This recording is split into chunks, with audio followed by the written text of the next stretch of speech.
bénisse. Je salue toute personne qui regarde cette vidéo. Que Dieu nous bénisse, je me présente. Je suis le prophète Diotegi Espoir. J'ai à cœur de parler, cette fois-ci, c'est au chef d'État du monde que je m'adresse. Ce n'est pas parce que je ne les respecte pas, mais tout simplement, étant qu'homme de Dieu, mon devoir, c'est d'établir la justice. Voilà, c'est pour cela que, c'est pas parce que la justice n'existe pas totalement, mais il y a certaines choses, je trouve anormales, c'est pour cela que je tiens à parler.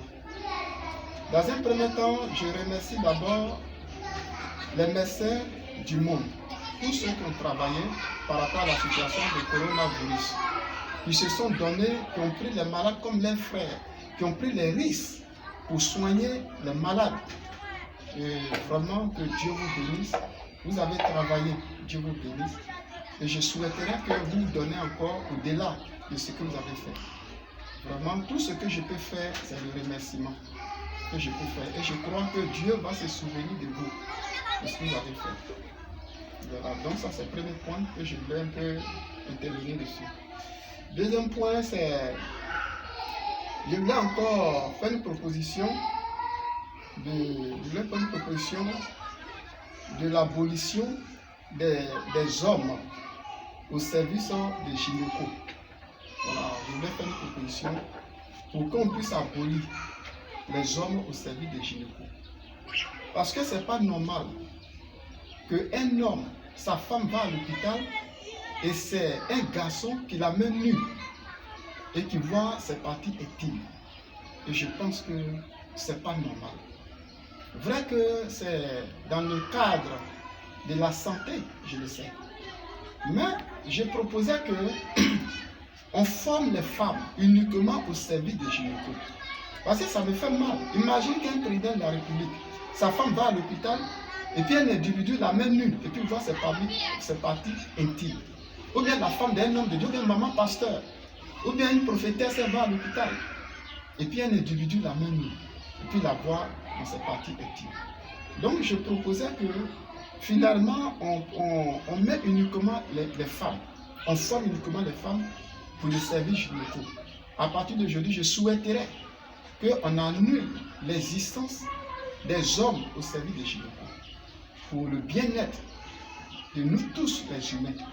Et je souhaiterais que les chefs d'État du monde entier qui vont voir cette vidéo puissent penser à ça, puissent instaurer cette loi.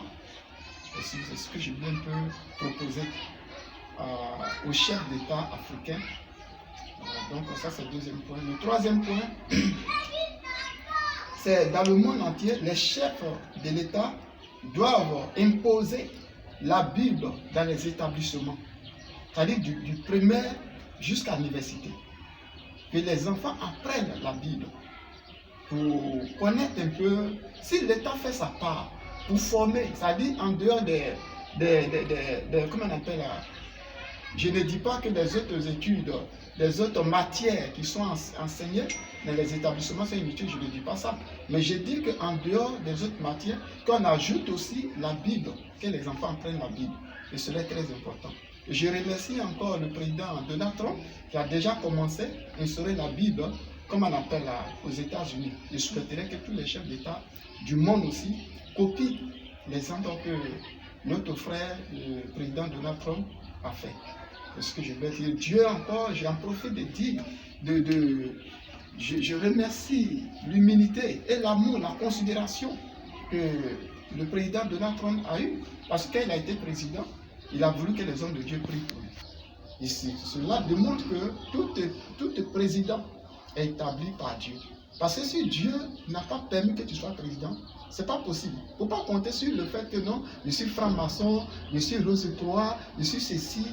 Tout président est établi par Dieu. Nul ne peut obtenir ce que Dieu lui a donné. Ce n'est pas possible. Si Dieu ne t'a pas donné, tu ne peux pas avoir. Donc moi, je reconnais toutes les chefs d'État sont établis par Dieu. Donc celui qui dit que lui là c'est franc-maçon, lui là c'est ceci, il peut être franc-maçon, mais c'est Dieu qui a permis qu'il soit président. Donc tous les présidents du monde, ce sont les serviteurs de Dieu. Donc moi, je les considère comme les serviteurs de Dieu. Et ils sont serviteurs de Dieu. Parce que la Bible dit que nul ne peut recevoir ce qui lui a été donné depuis le ciel. Donc nous avons le respect pour ces personnes. Mais on peut aussi leur faire des propositions. On dit que, ah, monsieur le président, voici ce que je propose, voici ce que je propose. C'est un être humain. Il n'est pas censé de savoir tout. Voilà, donc c'est pour cela que j'en parle. Qu'on instaure, c'est-à-dire on en propose, on va instaurer, comme on appelle la Bible dans les établissements. Si l'État a fait sa part, que la personne finisse ses études, et après ça va se mettre dans une affaire de francs-maçons, de rose-croix, de mystiques, ça c'est son problème. Devant Dieu, l'État a fait sa part. L'État a fait sa part. Donc voici le troisième point que je voulais instaurer. Le quatrième point, c'est que les candidats aux élections présidentielles, je propose que les promesses des campagnes doivent être enregistrées. Après son mandat, la personne doit être convoquée devant la justice. Parce que j'ai remarqué que certaines personnes, quand ils viennent être président, font des promesses. Vous voyez, non, votez-moi si je suis président, chaque citoyen va avoir, comme on appelle, avion. Vous allez avoir avion pour aller au campement, pour aller faire ceci. Je vais donner tel milliard à telle région. Vous faites tous ces promesses. C'est bon, mais je souhaiterais que toute personne qui prétend être candidat, être président, ces promesses qu'il fait à la population doivent être enregistrées. Après son mandat, on dit, voici tes promesses que tu as faites. Est-ce que tu as honoré ta promesse? Si c'est le cas contraire, ça aussi, on appelle ça abus de confiance. Dans le droit, ça existe. Ça aussi, abus de confiance. Donc, il répond ses actes devant la justice. Et dans ce cas, il va dédommager la population. Vous allez voir que tous ceux qui vont vouloir être président, ça serait des gens réellement qui veulent aider la population.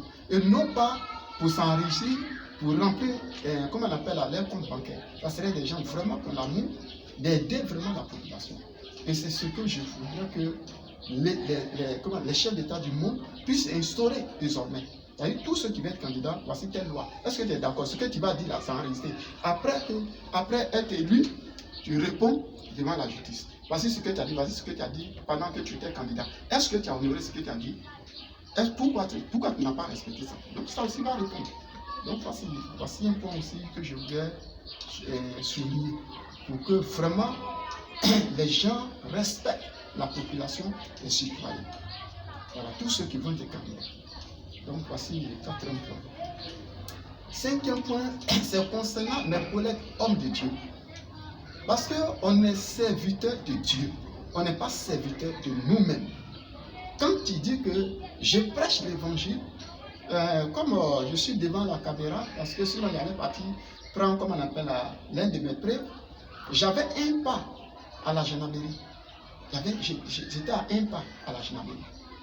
Mais moi, je connais la raison qui a fait qu'aujourd'hui, que je ne suis pas à la gendarmerie, que je suis serviteur de Dieu. Mais étant serviteur de Dieu, on n'est pas serviteur de nous-mêmes. Donc, quand on est serviteur de Dieu, tant que tu pries dans une école, tu pries dans une maison, tu pries dans un lieu ou même qui n'est pas, tu es en train de louer, la première des choses, même si tu as eu les moyens, tu achètes d'abord terrain pour bâtir la maison où on doit honorer, on doit adorer notre Dieu. C'est ce que tu dois faire. J'ai remarqué que certaines personnes prient, comme on appelle, dans les écoles. Et pendant qu'ils prient dans les écoles, ils ont des voitures. Non, c'est ma fille spirituelle qui m'a donné la voiture là. Voilà, donc c'est ma fille spirituelle, mais c'est mon fils spirituel qui m'a offert une voiture. Non, si ton fils spirituel t'a donné la voiture, il faut la vendre. Tu la vends, quand tu la vends là, tu achètes terrain, puis tu bâtis un temple.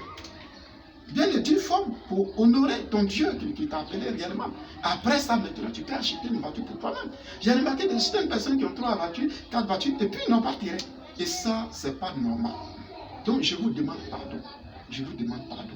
Faites tout possible pour mettre Dieu devant. La Bible dit cherchez premièrement le royaume des cieux, sa justice, et le reste vous sera donné par le dessus. Je prends l'exemple d'un homme de Dieu que je connais, je préfère taire son nom. Il priait dans une école. Et pendant qu'il prie dans une école, il a fait au moins 3 à 4 ans dans l'école. Et je le vois un matin, il a une voiture, après encore il a 4x4. Il dit non, c'est sa fille spirituelle qui lui a donné. Il était dans l'école, il ne l'a pas chassé. Mais à un moment, celui qui l'a mis dans l'école, il dit, mais monsieur, il faut libérer, comment on appelle là, ma salle de classe. Et il a libéré la classe. Il est obligé de revendre la voiture et aller payer un caution, plus d'1 milliard quelque part, pour reprendre à zéro. Vous voyez? Et ce qu'il devait faire au début. Donc vraiment, je vais vous exhorter. Mais je vous demande pardon. Prenons l'œuvre de Dieu au sérieux. Prenons l'œuvre de Dieu. Afin de voir tout le temps. Moi, je ne suis pas contre. Je ne suis pas contre. Ouais, je ne suis pas contre. Mais quand tu gagnes l'argent, passe au service de Dieu. Investis dans l'œuvre de Dieu. Afin de voir tout le temps. Va venir après. Donc c'est ce que je voulais vraiment partager avec vous. Vraiment, la main dit, peut-être j'ai offensé quelqu'un. Je m'excuse. Ce n'était pas mes intentions. Mais c'est pour que vraiment on puisse faire l'œuvre de Dieu dans la vérité et dans la volonté. Que Dieu nous bénisse, que Dieu bénisse tous ceux qui regardent cette vidéo. Vraiment, partagez cette vidéo à tous vos connaissants, tous vos frères, pour que cela soit mis en pratique. Que Dieu nous bénisse. Amen.